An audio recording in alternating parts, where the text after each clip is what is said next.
Saya tidak perlu menulis buku ini semua dan hasil jualan ini berjuta-juta, saya tidak perlu.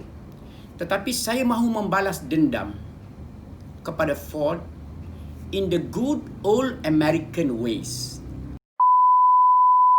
Assalamualaikum warahmatullahi taala wabarakatuh. Saya Arifin Hassan, Sales Consultant. Pada pagi ini saya nak bersantai sahaja menceritakan tuan-tuan satu cerita yang saya biasa menceritakan semasa latihan, training di mana-mana sahaja. Kadang-kadang peserta kursus datang berjumpa saya dan komplain dan menceritakan kepada saya tentang bagaimana mereka telah dizalimi di tempat kerja mereka, tidak naik pangkat atau mereka tidak dilihat oleh bos mereka. Jadi saya ceritakan mereka ini selama 10 minit, tapi saya akan ringkas pada hari ini tentang cerita Lee Iacocca. Lee Iacocca ini ialah seorang Italian. Ayah dan mak beliau ialah seorang imigran yang telah berpindah ke Amerika Syarikat dan beliau dilahirkan pada tahun 1924. Tetapi beliau nasib dia tak baik. Semasa dia kecil, dia sakit sangat teruk sekali.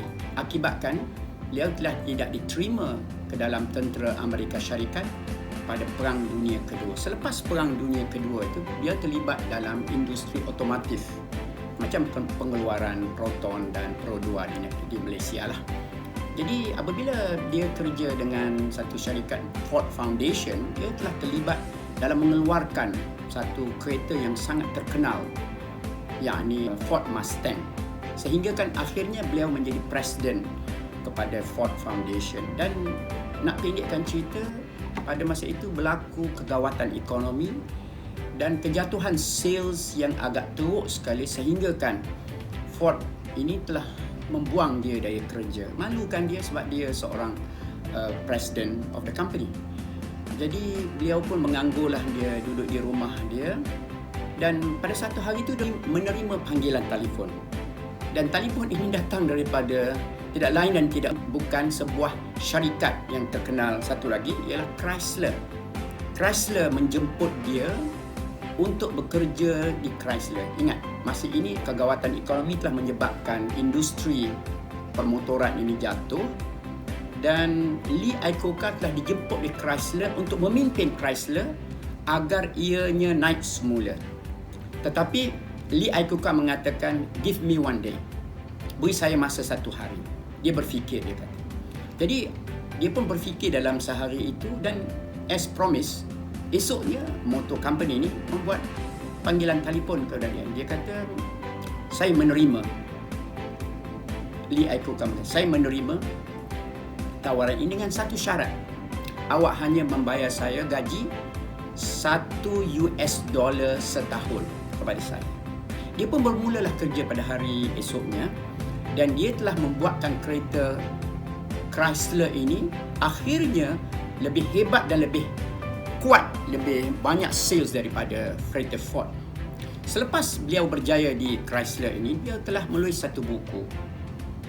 Ditulis oleh seorang penulis yang tulis satu buku bertajuk Lee Iacocca The Inside Story. Dan saya baca buku itu 15 tahun dahulu dan saya rasa amat penting saya berkongsi dengan tuan-tuan apa isinya. Di kata pengantar buku itu dalam bahasa Inggeris, reporter yang menulis buku ini telah menginterview, menemu bual Lee Iacocca tentang kenapa dia tulis buku. Dia kata, dia tanya, why is it that you need to write this book even though you are already a famous person? Kenapakah anda mahu menulis lagi buku ini? Sebab anda adalah seorang yang sudah hebat. Dia mengatakan, kerana saya sudah seorang yang sangat terkenal. Kenapakah saya perlu menulis buku ini? Kerana saya sudah seorang yang sangat kaya. Jadi di pengakhir kepada kata pengantar itu, Lee Iacocca mengatakan, saya tidak perlu menulis buku ini semua dan hasil jualan ini berjuta-juta, saya tidak perlu. Tetapi saya mahu membalas dendam kepada Ford in the good old American ways. Maksud dia katakan, in the good old American ways ialah, when I was terminated from working for Ford, I was terminated in an unfairly way. So I need to tell the people that I can do it, I'm the best. Jadi apabila beliau berada di Chrysler, dia yang berada dalam minda beliau ialah kesungguhan untuk membuktikan beliau ialah seorang yang sangat-sangat berupaya. Jadi saya merasakan beginilah barangkali orang-orang yang terlibat dalam sukan. Saya dulu semasa saya muda, saya ialah seorang ahli sukan. Ahli sukan mempunyai satu motivasi dan keupayaan yang luar biasa.